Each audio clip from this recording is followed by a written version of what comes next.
It's okay to admit what you don't know. It's okay to ask for help. And it's more than okay to listen to the people you lead. In fact, it's essential. That is a quote by Mary Barra.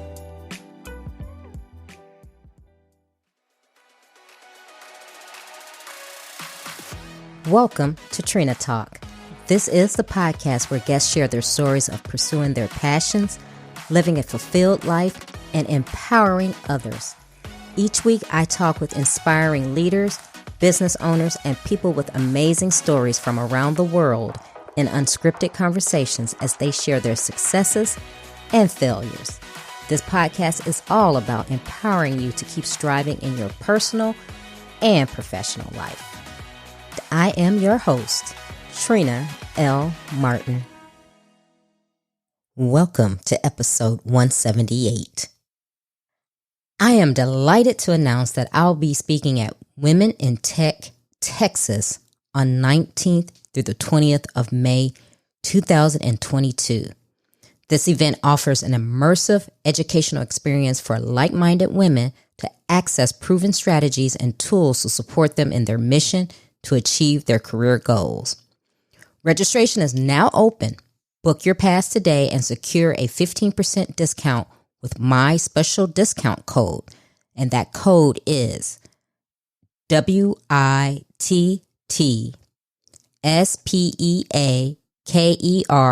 15. And the website is www.women-in-tech-texas.com. The topic of this week's episode is leading up. My guest this week is Iggy Perillo. Iggy trains leaders and cultivates masterminds for professionals and athletes seeking excellence in their work, sport, and life. She created WSL Leadership to develop leaders and teams who make the world a better place through enhanced connection, communication, and trust. Iggy works with individuals and teams around the world so that they can overcome challenges and function like champions. Hi, Iggy. Welcome to Trina Talk. Hi, Trina. It's great to be here with you. It's great to be here and with you, looking at you in person, because we have both said that, we've had some little scheduling conflicts and we finally see each other in the flesh, right? Well, in the flesh via the screen. Yeah, right. It's perfect. It's better than nothing. It's better than nothing for sure. Right. Virtually. Okay. So this is how I start Trina Talk off. I have every guest tell the listener who you are and how you became the Iggy that you are today. That's a great question. And I'm sure I'm going to give you the condensed version because I'm sure all your guests could just blabber on about themselves forever, right? My name is Iggy Perillo. I am a leadership educator. So I help leaders use their emotional intelligence to build trust and respect on their teams and shift culture, get their teams to do amazing things. And really, my big picture goal is to help leaders make the world a better place through being wise leaders. So that is the thing I do. How I got here was, I think many people have had experiences over their lives of great leaders that they've worked with or been in the sphere of, and not so great leaders you've, encountered in different places. We're not going to name names, but we've seen this either personally or, in the world around us, whatever, that we've seen people that we judge to be either awesome or not so awesome leaders.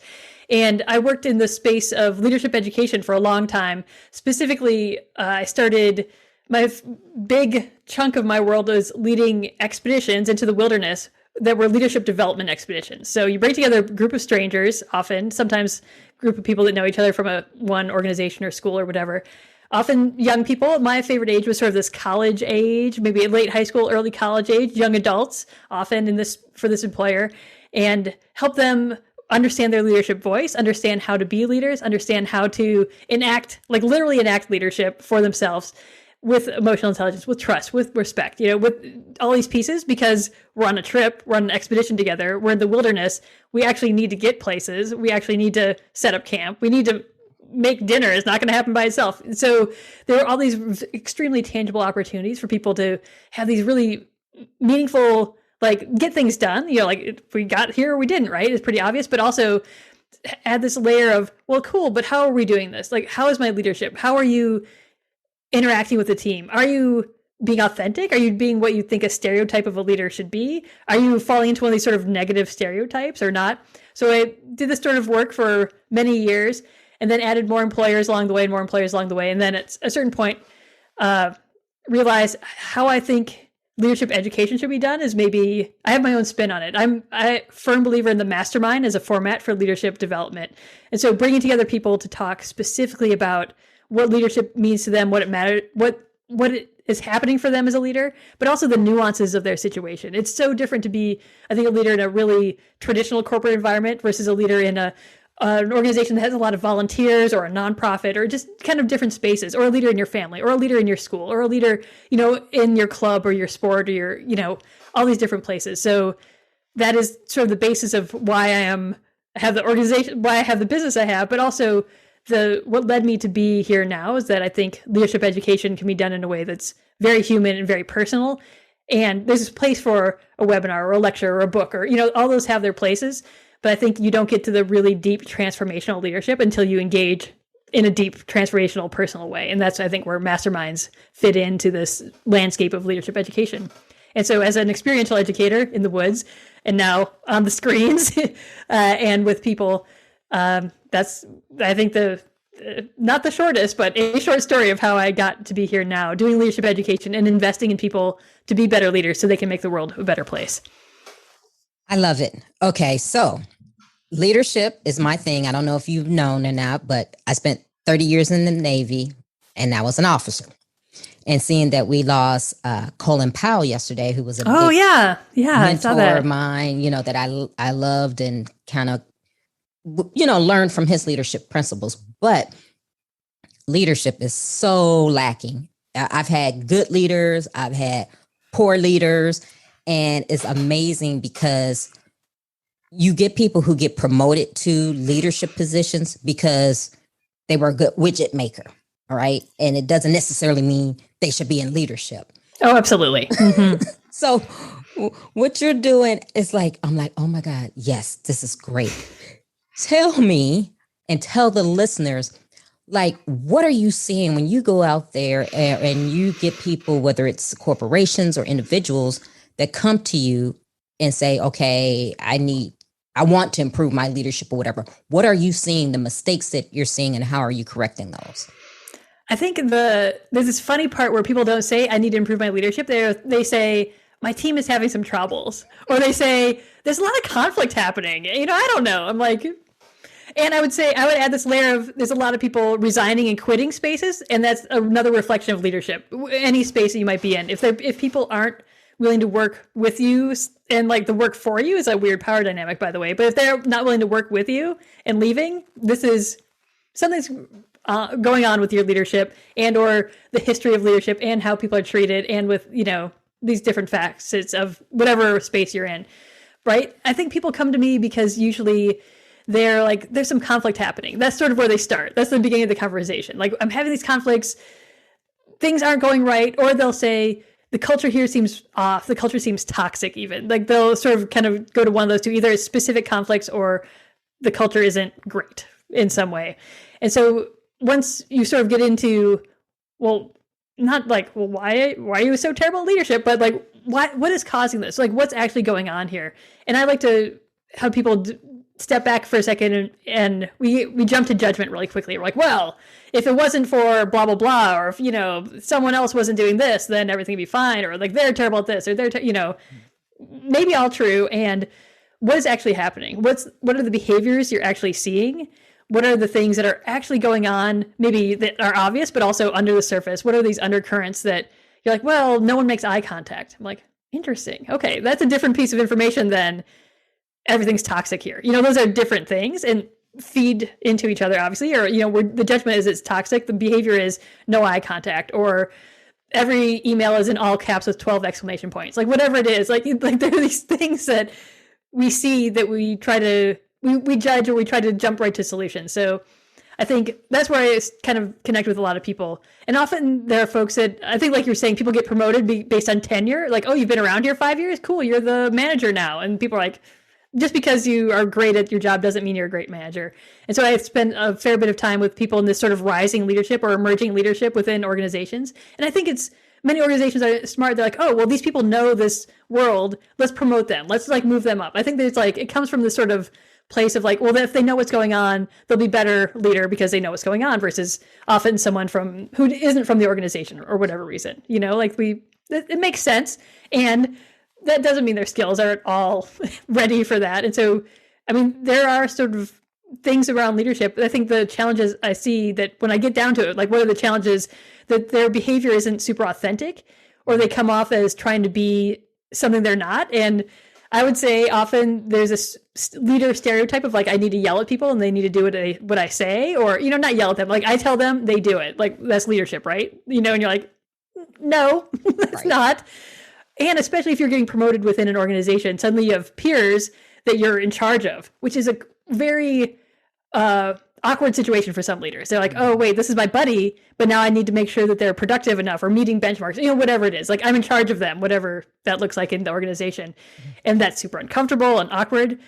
It doesn't need to be. You don't have to have this awkward situation because someone was your friend and now you're their boss in some situation. You can still be their friend.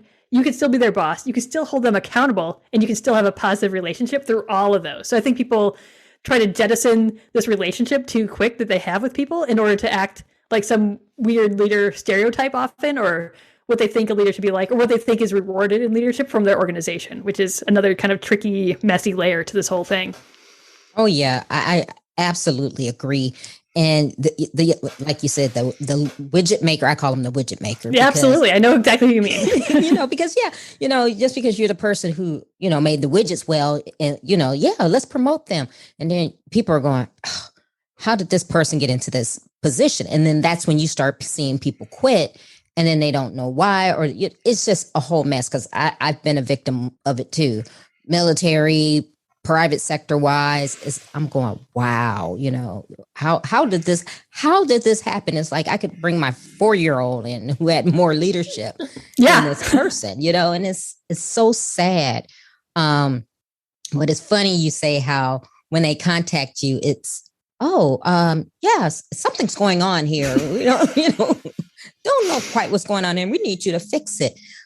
But how long is it? Or do they ever realize that maybe it's you? Because it starts from the top, right? We all know it starts from the top and it trickles down.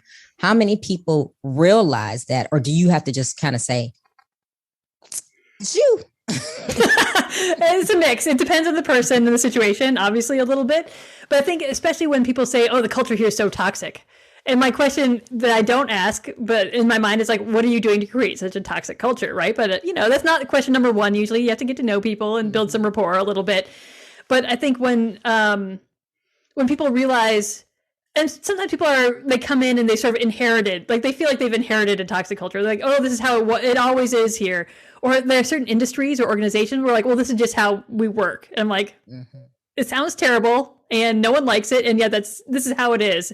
And so there is some inertia, that people are sort of grappling with a little bit. And I think there's a point where, my approach is usually, cool, what can you do about it? What are you going to do about it? What are you, like, how are you going to make sure that you can actually change culture? Because culture is a huge, messy thing within an organization. There's behavior, there's people, like relationships that are weird all over the place. There's different dynamics that are, or don't know. Like there's a lot to, within an organization, with a team culture, there's just a lot going on. Yeah. You see that you don't see, all these different pieces. And so I think I try to help leaders fundamentally understand, like, what are their foundations of their leaderships? And to me, it's like, what are your actual personal values that are going to sustain you throughout this really hard process you're going to engage in? If you're going to try and shift culture, great. You have to know where you stand. If you, really believe in integrity, awesome. If that's really true, great. If you just say that because you think people think integrity is a positive word to believe in, but you're like, well, I believe in integrity when it's easy. I'm like, that's actually not integrity. Great. Like, let's cut back to another value that you actually consistently, believe in and act through and, that informs your actions. So once you sort of understand these things and you can see how they're present or not present, I think that's where I give leaders sort of this perspective on like, oh, if I actually believe in treating people with respect, and yet I don't see that within this organization, cool, now I have a way that I can engage with people. Like, that seems respectful, this doesn't, this, you have a place to stand. So I sort of help leaders dial back to what their foundational, often personal values are, and sometimes also the mission or vision or like the goals of that team. If you think the team goals are win at all costs and someone else thinks the team goals are, be great friends, you might encounter some conflict. So that is sort of another space where I help leaders understand the landscape around them and then decide, well, how am I going to do these things? But how am I going to do them in a way that continues to build connection? Because I think, like we were both saying, without a sense of connection with your people, with your teammates, things aren't awesome. I mean, you can get stuff done. You can do a lot with no connection and, just grudgingly doing you're doing your time, whatever that means. But you do so much more, so much better, so much more effectively, so much more creatively if you have connection and support, that supporting sense of connection within your team. And when you mention connection, what exactly does that mean to you and to the companies that you're helping? What is the connection as far as in a leadership role? That's a great question too. I think it can look different ways in different things. And I think this is where the authenticity of the leader has to come through, right? I think there's this sort of school of thought where you need to know everyone's that you work with, their name, their birthday, their kids, their favorite pet, their, whatever, the stuffed animal they had as a child. Cool. If that's something you're curious about, to know the life history of each of your teammates, great. Get to know them. That's one sort of style of connection that can happen if that feels authentic to you. If you as a leader are like, I'm not into their home life, but I'm into like their hobbies or other things, like, great, pursue that, like whatever it is. Because it comes off, if you're inauthentic, if you're like, oh, tell me about your kids, and someone's like, you're just asking this because it's like a checklist. Like, are you filling out a form? Like, it just comes off as super weird and awkward and is not connection building. So, I mean, you might need, as a leader, need to cultivate your curiosity. What am I curious about my teammates? Mm-hmm. And it could be like, if you're like, often we start with what we're excited about to like kind of put on our other people. Like, oh, I love whatever. I love gelato. I'm going to talk with them about gelato all the time. Like, their eyes will roll back in their head if they're like, I don't eat dairy, like whatever. Like, why do you keep talking to me about this? Whatever it is. So you have to engage with curiosity, and not just from what is interesting and exciting to you both. And I think there are a lot of connections that we find, and maybe you both love reading this kind of book. Maybe you both love poetry. Maybe you both, whatever it is. I think connection is like a very human thing. It's not just like, oh, hey, we're working in cubicles next to each other, can you like do that faster? Like, that's not really connection. Like, conversation is not connection, but I think that is knowing how people think and how they function. So if you're this emotionally intelligent leader, you need to think about how people are feeling about the things they're doing, right? Like, if I'm doing something, if we're both, here, win at all costs, whatever our team is, and I think that's really inspiring, and you think that's really like aggressive and like makes you sort of shrink back in. If I don't know how you're thinking about our mission and our goals, like, we're pretty disconnected, right? We're not on the same page. We're not going to sort of build the sense of camaraderie, which is, a piece of what connection can look like. But if I understand how you think or how you feel, like, oh, you're a huge big picture person. This is where this fits in together. And I can connect with you on, you're a big picture person. Great. Or I can connect with you on like, oh, you're really into the fine details. And you want like the little nuanced, like little tiny things. Awesome. Understanding how you think is another great way to build connection. So I can basically communicate with you in a language that resonates with you and matters to you. And if it, it could be big picture, it could be details, it could be concrete, it could be abstract thinking. Like, there's just sort of different ways people process the world. And those levels of emotionally intelligent awareness build such strong connection among people. Like, even if we don't agree, even if we think this is a terrible strategy, but I know you love the details and you know that I love the big picture, and we're like, cool, we're both on the same page, like, we're connected.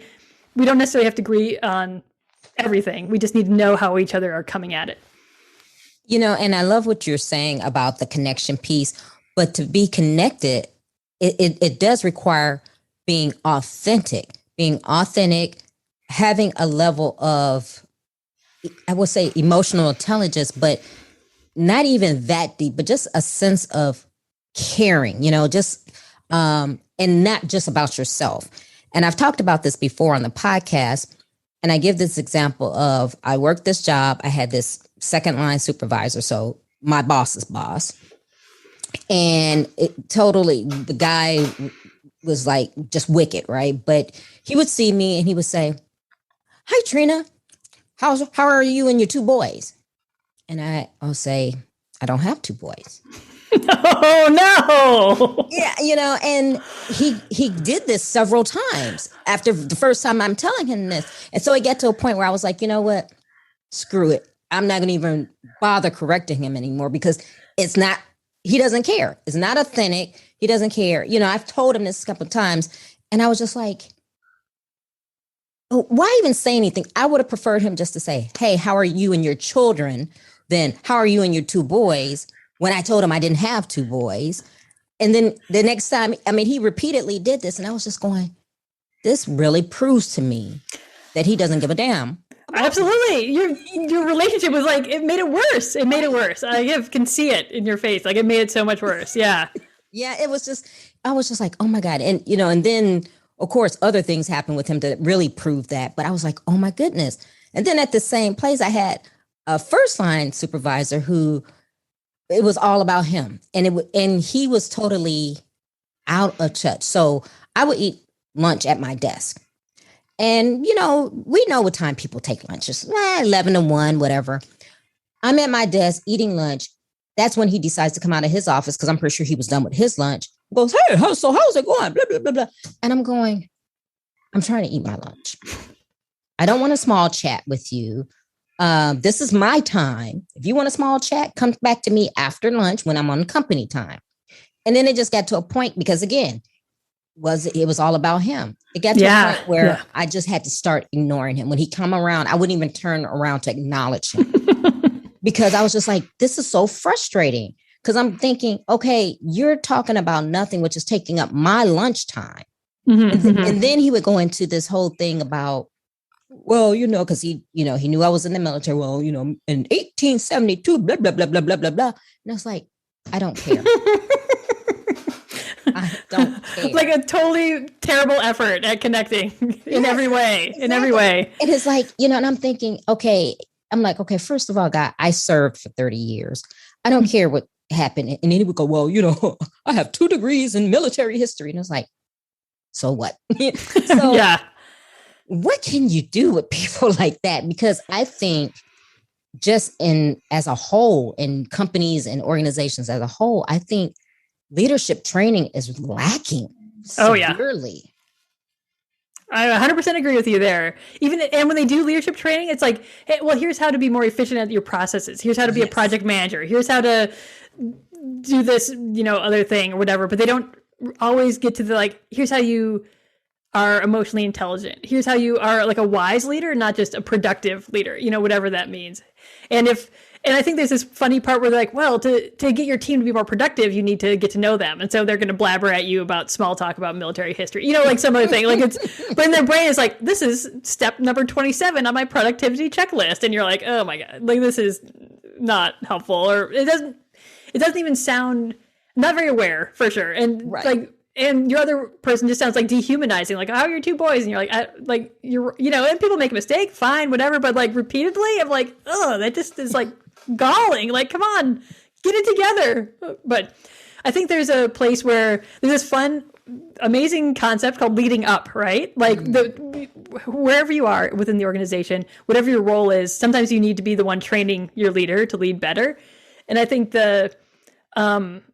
and some organizations, some leaders, I would say, are more open to this than others. And there's a lot of relationship that's involved and how your communication flows between you and this other person. And so I think, I'm all about my style that is very clear and direct. Like, hey, I don't know if you know this is my lunch right now. Can we talk about this at 2:00 when I'm done? Or whatever. Mm-hmm. Great. That sounds really interesting for you. And then at 2:00, great. If they want to blabber your ear off and you don't get any work done, I guess this is how the company wants to use its time. I don't know. But I think so I generally advise for this pretty clear, pretty direct, but also we're still people here together. It's not back off, you jerk. That's not going to help, even though that might be what you're thinking or feeling a little bit. But to engage people with sort of this base layer, I think when you were talking about how to connect with people, it's really this layer of compassion. How can I be compassionate for this person who's what are they actually trying to do? I think they're trying to I can't tell if they're actually trying to get to know me or if they're just trying to like make themselves feel important because they have degrees in something that's remotely related to something they think they know about me.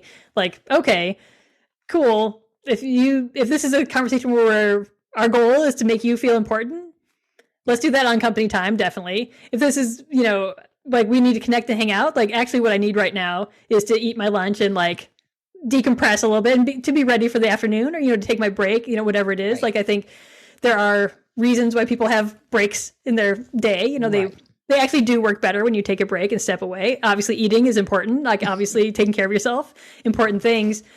So maybe, I think this, yeah, like there's sort of these different formats for like how to deal with like these situations when they actually arise. And there's like scripts that people follow. And I have this checklist I made that's like this conflict management checklist, but it's dealing with bozos and bullies. Like we deal with like a lot of bozos out there, and it sounds like some of your people are like just like a little bit like a bozo, and you're like, what is your deal? Like, why are you doing this? But like without understanding, they might not understand what your concern is. Like both of those people you described sound like just not very emotionally aware, just broadly speaking. Like they're not quite reading the room. They don't quite get what you're doing. They don't get that this is not working, whatever, like the part, like they're not learning from the situation. They're just kind of blabbering through it in some weird way but they're not reading that. I'm sure you're like, the look on your face is probably like, what is happening? Or I'm sure you said something too, like, can we talk about this later? Like whatever it is. And it's not, it's just missing them. Like they don't get it. It's not happening for whatever reason. So without like actually saying what your concern is, sometimes people don't know. Like it is mind boggling when people don't know, hey, this is my lunch. Can you come back later? Like, oh, I didn't realize it was your lunch. Like you're like the food, here's my sandwich. It's going in my mouth. Like this is like, you didn't know, but people like you'd be amazed when people don't actually pick up on or don't know or don't get or, whatever it is. So being like really clear with what your concern is, why it matters to you. And then here's what I want to have happen. Like kind of all three of these parts matter a little bit. Like, hey, this is my lunch right now. Like my concern is like, you're interrupting my lunch. Like, yeah, you're actually interrupting it. I'm trying to get the food into my mouth. It feels just like, disruptive of my time. It could be disrespectful of your time. Right. It could be, whatever it feels to you. It feels like you're distracting me, is irrelevant right now. And hey, can we talk about this later? Whatever the request is. Can you come back to me later, send me an email, whatever it is, just some other way, because I think if you just tell people like, hey, this is my lunch, they're like, so, like, who cares? And if you're like, this is my lunch and you're interrupting it, they're like, well, there's this space for being defensive, or, well, I have a better idea of how you should use your time, like whatever it is, some weirdness there. And so without that sort of third piece, people are like, oh, this is what's happening and you want me to come back later? Great. And it's really about their behavior, right? And even though we conflate people in their behavior, like, oh, this person's a jerk because they are not reading the room whatsoever, what's happening with me or how this is happening. Yes. But their actual behavior is interrupting your lunch or talking to you while you're trying to eat, or just getting in your space when you like with time, your own time, like when they're in there. So once you like establish sort of these, like clarifying all these different pieces, I think leaders, even some dense leaders, like it takes them a couple rounds to figure this out. And I'm sure the person who's like, well, how about your two boys? You're like, I don't, like, what do you do in that situation? Like, oh, are you trying to get to know me? You're doing it badly. Like, right. And that's the thing. It's like, wow. And see, and this is what I want to ask you. When you go to these companies, do you spend like time, like just maybe a day or something, just kind of observing? Because like you said, they call you in and they say, oh, the culture is toxic, or we got things going on here and I don't understand. And going in, first off, I'm pretty sure you're like, okay, you don't know what's going on. So you're listening to what they're saying. But I think a lot of times if you observe some of these leaders, you will see. And what I really hate is the famous 360 review. Okay. Because nobody cares. It's like a waste of time. They tell you to do, oh, tell us how you feel about your manager, blah, blah, blah. And then nothing happens. So then you get people who don't want to do it. And then you get, then they complain about, well, nobody's doing the survey because nothing happens. Nothing happens. So how do you address this? And do you have any advice advice for organizations when they're doing things like this, not only when you're working directly with the leadership, but how they can continue to help their leaders grow? Oh yeah, absolutely. Absolutely. I think I do try to observe as much as I can within an organization before I do something with them, or I ask. I also, sometimes it's just not possible because of the geography at the time, or like I'm going to be zooming in. So I'm like, well, it's just hard, Right. There's just weird awkwardnesses sometimes where that can happen, but it is awesome to watch this, to sort of be when there are situations where I can sort of be at the fly on the wall and just kind of just see what's going on, just see how things are flowing. Oh, this is how you work together. Okay. Like this is how things are happening. Great. And sometimes you hear some of the sort of undertones that are happening, you see what happens when the leader leaves the room. You see what happens, like you just can observe, which is so great. And there's another level of really great is being able to talk to more people. And it's sometimes weird coming in to be like, who are you talking? Like, why are you chatting with me? Whatever. Or oh, you're here to tell me that I'm doing a bad job. I'm like there's a lot of layers to get through. But it's so great to observe for sure first and just kind of see what's happening. And sometimes it's not possible. And so in those cases, asking the leader more about, that's where some of those more direct questions come around to, like, well, how is your leadership affecting this? Like, what are you actually taking action on? What are your goals or your vision? What are your intentions for having, me work with you in this group of people? What do you want the team to do that they're not doing? What do you want them to do more of that they are doing? Just kind of just a little more questions to sort of get their perspective. And ideally, there's often like a leader and like a sub leader or a vice, whatever, someone else, often sort of a co-leader or sort of like the next in command. So I try to get their opinion similar, or perspective and opinion too, which is sometimes dramatically different from the other, I'm like, wait, you two work together, right? On the same thing in the same company? Like, okay. So trying to get that information. Oh no, now I've gone on that tangent, but I forgot. The other part was, what was the other part you were just asking me? How do you help them continue to, foster great leadership? Oh, yeah. Yeah. I think I feel like there's a lot of momentum that you can start, right? So getting people started thinking about just whatever my values are. Like, cool. How did I be reflective practitioners? Like, am I acting in alignment with my values? If something feels or looks weird, it's probably because somehow it's conflicting with my values somewhere. So being super values aware for me helps people a lot. And then they're like, oh, wait, how can I act more in alignment with my values and serving our mission and serving our goals and serving our teammates? So that's sort of like the next layer. Got my values. I'm acting in alignment with those. Okay, now our values and mission is aligned. And now somewhere in there, through all these layers, how are my values and mission aligned? And I'm treating people with trust and respect. I'm building trust and building respect in how I go about doing this. Like the way I do it, I can have this, integrity, again, can be my number one value. And if I yell at you about integrity constantly, I'm still damaging relationships. I'm still not helping us move forward because I'm like, no, have more integrity, like whatever it is. So this is like where I see masterminds fitting in, because that gives you just this layer of perspective, and to train yourself to reflect and be like, well, how did I do? What is happening? Is this really working out the way I expected it to? What pieces am I missing? And building this sense of, as a reflective practitioner, also being very curious about how things are actually going. And you talked about the 360 review, which was thought to be an improvement on the annual review, right? Like if you just get an annual review from one person, nothing happens, right, often. But if you get an annual review from 10 people, well, maybe something will happen. It doesn't. It's just more people's time. Not equally ineffective. I think in a lot of, there's research on that. There's, I think, probably 12 Harvard Business Review articles on how 360 reviews didn't save the day like we thought they would. But I think this is where that relationship matters with your people.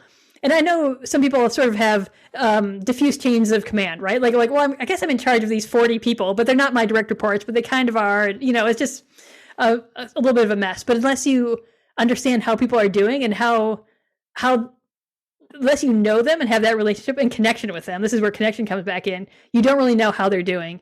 You don't know how well they could be doing. You don't know if things aren't going well for them. And so I think that's a much more telling review, is to be in a place with your people where you can actually get good feedback from them directly. And this is where the leadership ego needs to take 12 steps back, because you're like, well, I'm doing an amazing job. And look, we've made millions of widgets. And you're like, right, cool. And everyone's having a terrible time and 12 people just quit. And, all these other things. and no one is working, these other shifts because it's the worst place to be in their entire lives, and these other shifts because it's the worst place to be in their entire lives, and no one, you just keep whatever. There's signals, in different places. So it's great they're meeting some whatever production benchmarks, but without understanding these other aspects of connection and how to be emotionally intelligent, I think that's where humans suffer, and that's where leadership is human suffering, right? If I'm just like, well, we need to produce more. Who am I? Am I just a machine? Like, why am I even here? Like, why do you have people working for you if more production is the big goal, right? So taking some steps back from those to be able to interact with your people and have those conversations. And not everyone has great feedback for you. And some people have great feedback, but they don't have a venue to share it. And they're just being disempowered in their space, or they have ideas, or, there's a lot of people in the process and doing the work that know how to improve the work, but they don't have anyone to tell it to, or they tell it to someone. They're like, whatever. They just get blown off.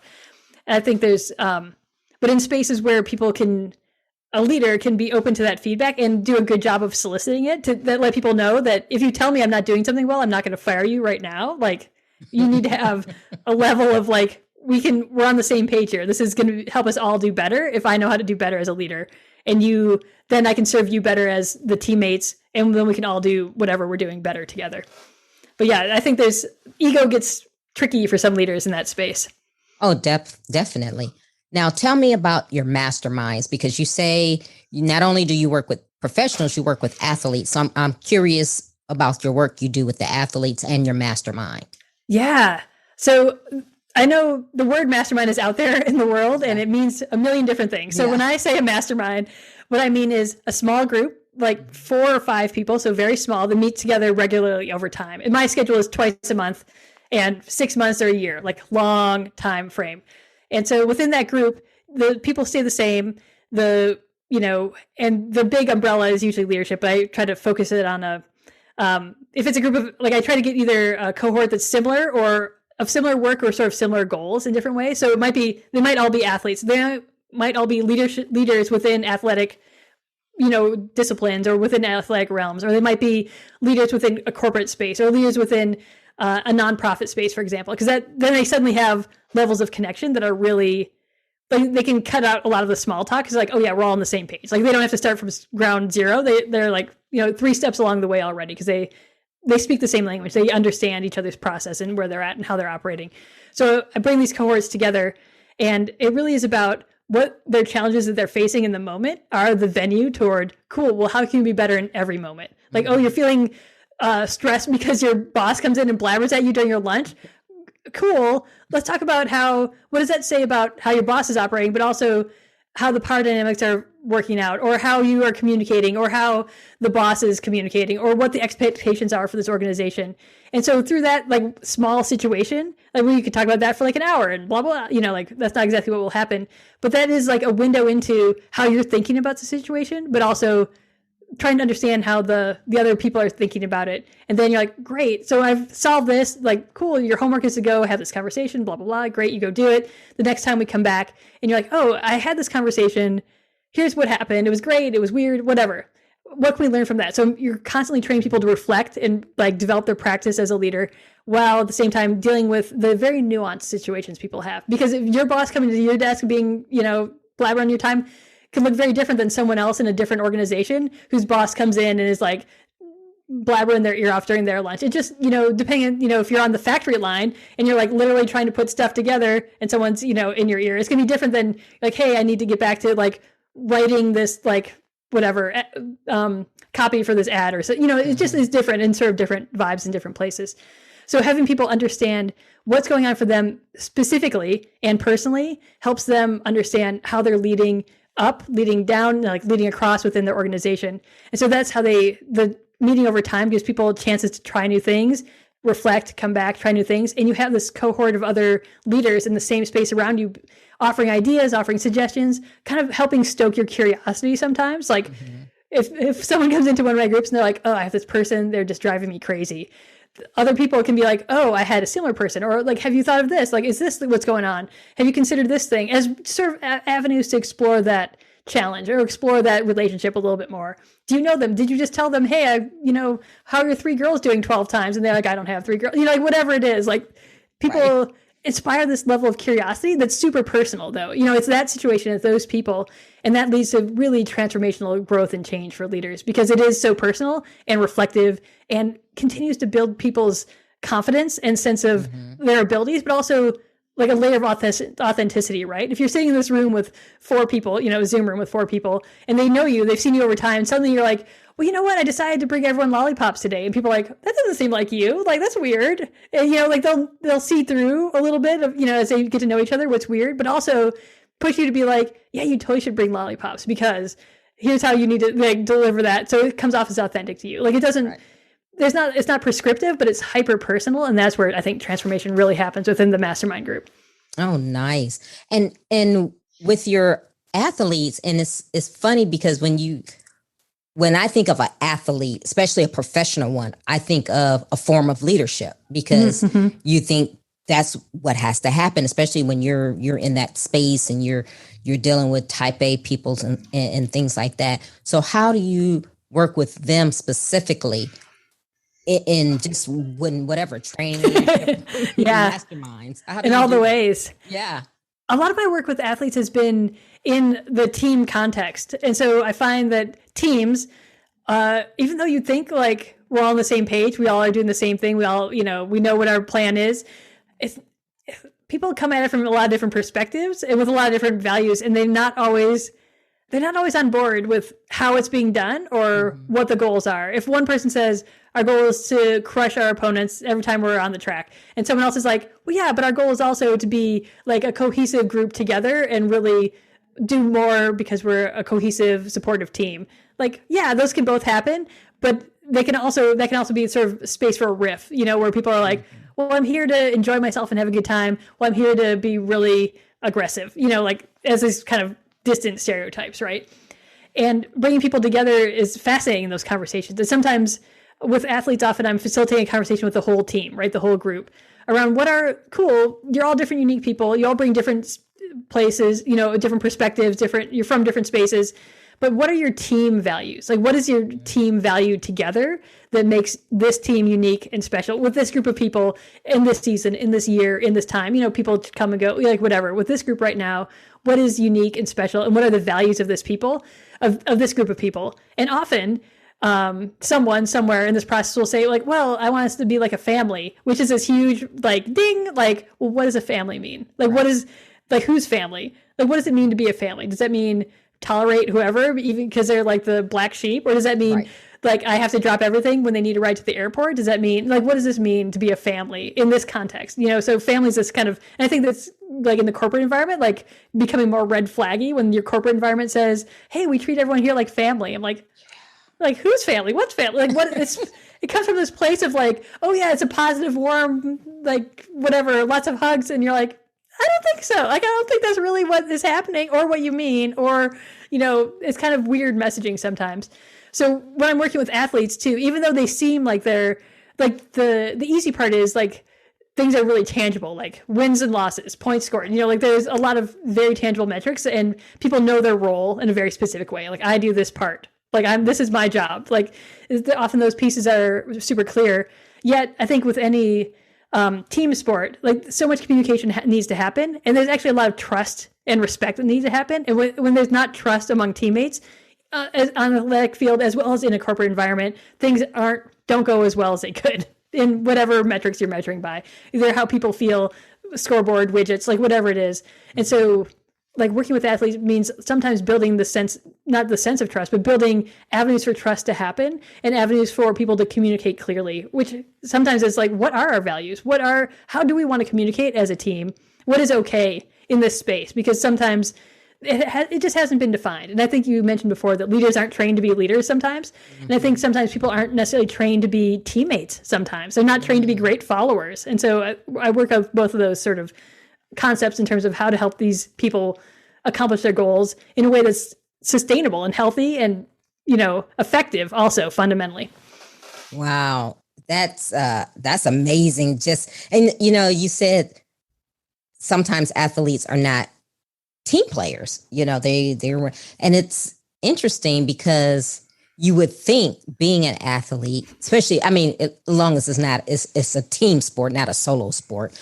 But when you're in a team sport, you would think that, okay, you have learned and been disciplined to be a team player, but that's not necessarily true for everyone. Yeah, and that's like that term, be a team player, that means something so different in the corporate world, right? That means like pipe down and do your job is what they mean when they say be a team player. Versus like in the athletic space, it can mean something similar, like shut up and do your job as a, on the field or whatever. But also can mean, but I think there are pieces of like literally just followership is what I call it, because people don't have great followership skills sometimes. And those are also learnable. Leadership skills are learnable. Followership skills are equally learnable. Wow. This episode is being sponsored by True Vision. Have you lost hope in starting your business? Lost steam or just do not know where to go from here? See with True Vision and define your path. The True Vision Project seeks to heal, rebuild, and transform your online business from the inside out. For more information and early access for only Trina Talk listeners into the True Vision Project, send an email to connect@definingpaths.info. Make sure to mention that you heard about it on Trina Talk. All right, Iggy, we're going to get into the questions because this is my jam, leadership, so we could talk all day. Yes, it's been fun. It's been fun for sure. Okay, who or what motivates you?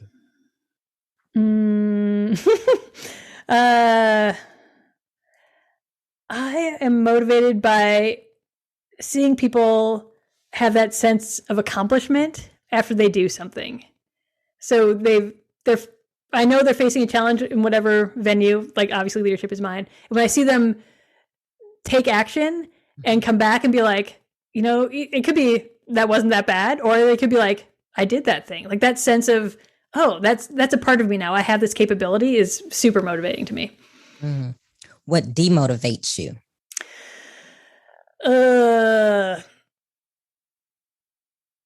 I was talking to someone recently about whining. I'm like, whining is demotivational. You're right. When people are like, oh, I can't do it, or oh, it's not possible, or there's a range where realism is great, and there's a range where, like, save your breath, try something else. Mm-hmm. When was a time that something was said or done to hurt you, but it worked out for your good?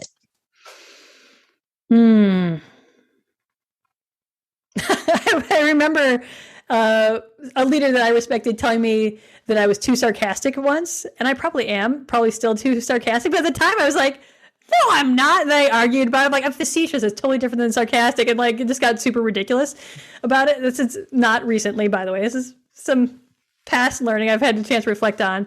But at the time I was like, wow, that really hurt. Like and I took it personally. I'm like, oh, you're telling me I'm terrible at this. You're telling me I'm a bad person. But in reality, they were trying to help me be a better communicator fundamentally. And it worked out, I think, better in the end. I can be sarcastic at times, and also can be more aware. Like it really just brought something to my attention that I wasn't giving enough attention to, like the effects of that. What is your fear? What is my fear? I think I fear that people will become apathetic and just accept situations that they shouldn't accept, and in that process disempower themselves. Is there a time when you wish you had done something that you didn't? I feel like yes all the time, but I'm trying to think of a specific example. I wish I had done something. Oh, well, I mean, I can't, like a specific one will probably come to my mind and like as soon as we're done with this, but I feel like there's, it play things through my head. Being a reflective practitioner, I'm like, what could I have done differently? How should I have said that differently? That turned out kind of weird, or communication broke down. How can I how should I have rephrased that or reframe that? I feel like those situations though, like usually somehow I can email them or text them the next day or call them up again, so I try to, when I have that sense of like, I should have done that differently, there's usually something I can do to work on that. Like, oh, I think recently I was teasing a friend of mine and I was like, I think like we got off the call and I was like, I think I was being a little too harsh. I thought it was kind of funny teasing, and she was like, whatever. And later I was like, I think I actually need to apologize. I think I was, it didn't go well. Like I felt a weird vibe. And later she was like, it was fine, whatever. It worked fine. But I think it was worth it for me to do something different. But at the time I was like, that didn't land right.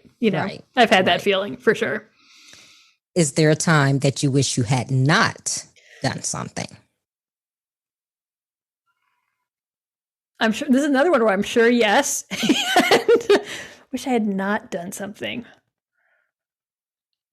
I can think of times when I maybe believed people without them. I trusted people without them earning my trust. That I think has not, maybe not always awesome in a certain way. And I think it's just a little more sort of context, and it's like a little more subtly dependent, on the person. Where I'm like, oh, this person's so great, they're so great. Then later being like, they're just not that great. Like, why was I?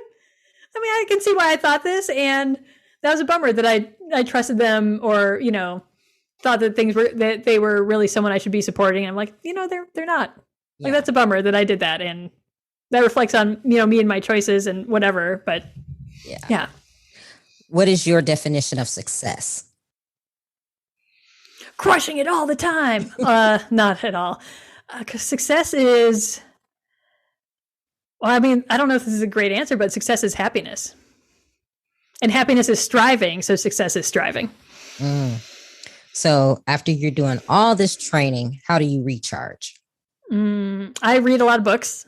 I spend a fair amount of time outside. I try to be outdoors every day. I happen to live a place where there's a lot of trees and hills. So I get to spend time in the trees and hills, even though it's like neighborhoods. It's not like crazy weird forest, but yeah, I try to do that. I try to sleep a lot.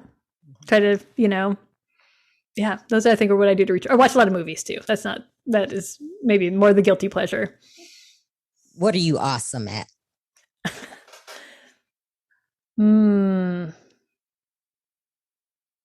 I think I'm awesome at helping groups have hard conversations that they need to have, and facilitating those conversations in a way that they actually are useful to the team that has them. What legacy do you want to leave? A better world with better leaders in it. Give the listeners one motivational takeaway.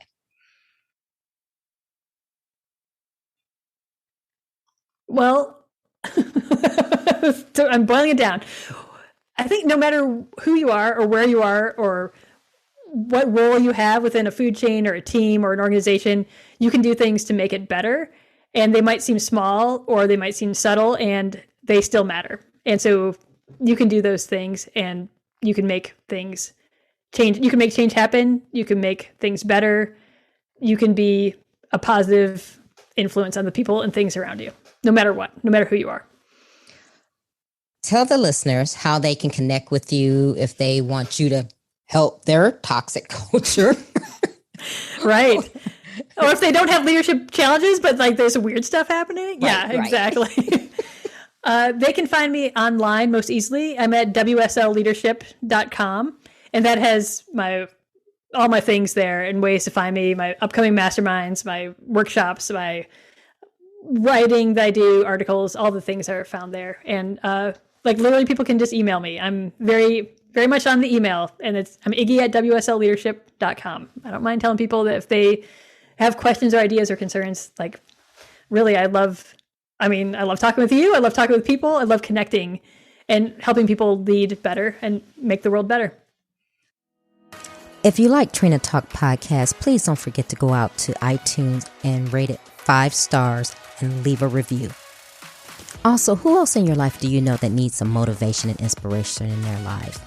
Don't forget to share Trina Talk with them. I hope you have a great week. And remember, if you change your mindset, you can change your life. Keep striving, because success is a journey, not a destination.